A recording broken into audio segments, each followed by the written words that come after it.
Bo día, somos a clase de cuarto da ESO do CPI Luis Díaz Moreno de Baralla e imos a explicar a nosa maqueta de Horizonte Verde.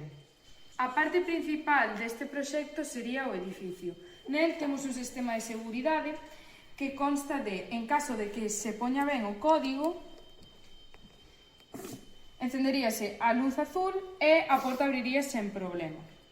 Pero, se introduce mal o código, avisaríanos, e se este proceso se repite 3 veces, un sonido avisaría a todo o edificio en caso de ter que evacualo e, ademais, este enviaría unha señal á policía. Avisaría aos veciños e tamén chegaría unha señal á policía de que hai un incidente no edificio 1. Mais no edificio temos un sistema de riego que collería a auga que chega da chuvia, introduciríase nestes árbores en forma de embudo, esa auga iría a un depósito con unha bomba de auga que nos hortos que temos encima do edificio, en caso de que a terra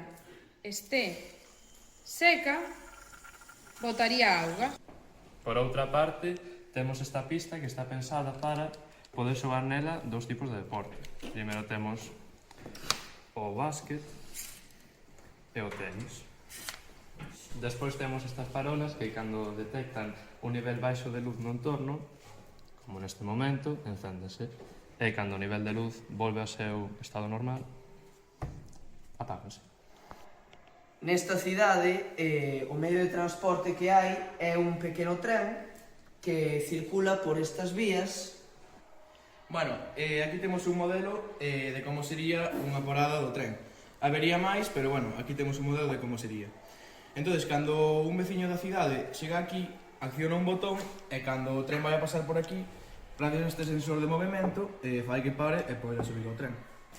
Para conseguir todo isto, utilizamos varias placas microbit. Aquí, por exemplo, a canasta leva o seu propio sistema, as luces tamén, a parada tamén vai programada coa placa e o maquecode.